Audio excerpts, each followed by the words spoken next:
turn your attention to the front of the room. Thank you all. All right, Marcia Hovey-Wright presents our first award. Good evening.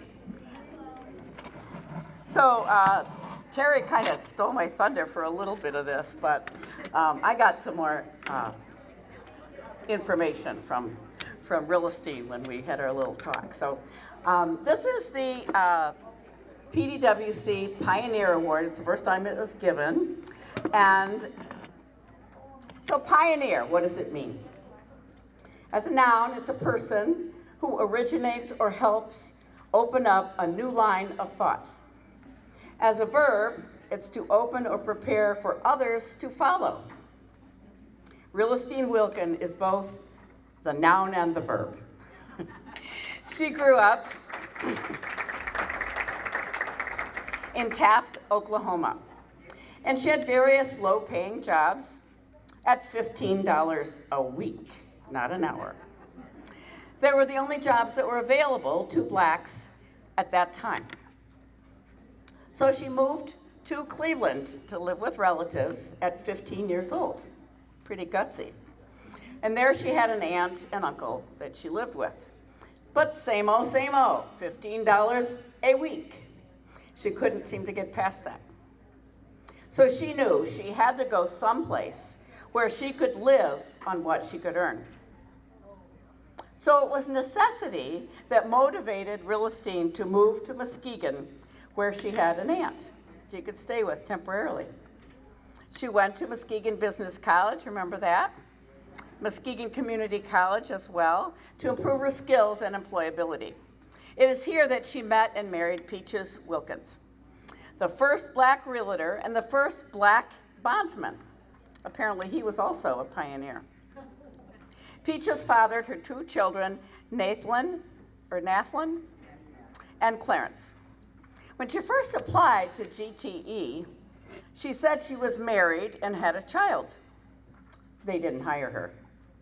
She'd heard that GTE preferred unmarried women, so she reapplied and told them she was not married and had no child. She was hired. She became eventually the training administrator for GTE for the state. And she traveled all over in the rural areas, et cetera, where she was like the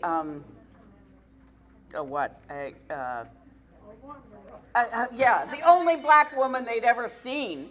And so they would sit and stare at her.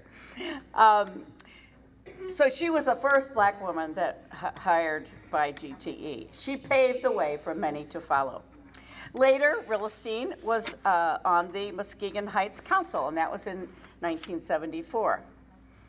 When she saw how the men at the time performed their mayoral duties, she decided she could do that at least as good, if not better. So she ran for mayor.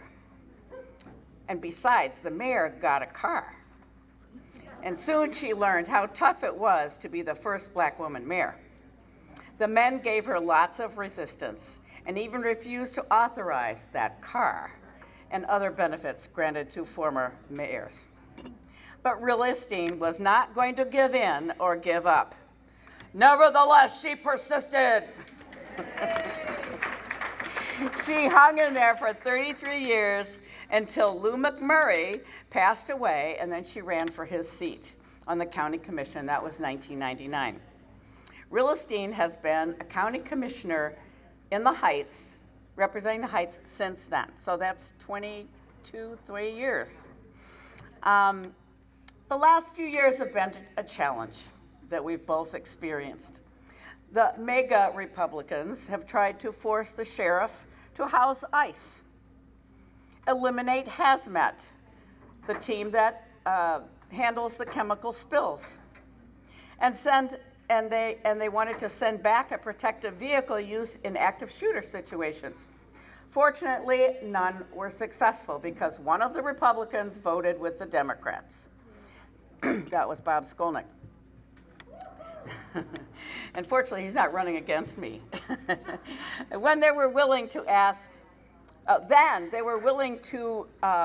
risk Medicaid funding for Health West over the refusal of 17 Health West medical staff to be vaccinated. They were giving vaccinations and they would not be vaccinated. Medicaid is 85% of their funding. Fortunately, unfortunately, those 17 staff were granted religious exemptions, so they didn't have to get vaccinated, and I'm hoping that they weren't giving vaccines. That failed as well, thanks to one Republican changing his vote, and he got harassed for it. They have packed the chambers, called us names, threatened us with civil war over mask and vaccination requests. Fortunately, the environment has improved this year, but national issues continue to be brought to our doorstep, dragging our focus from the county issues. Rillastine has hung in there through it all. And this year, she turned 90. She doesn't want people to know, you know. And she decided it was time to retire from the commission. But no one can replace Rillastine Wilkins. We honor her tonight for paving the way for so many women.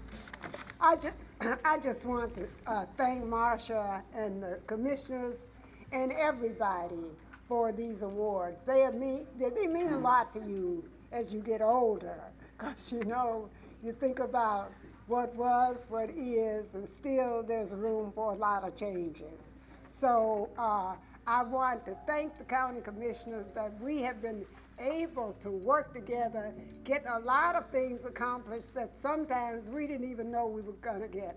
The vote was just that tight.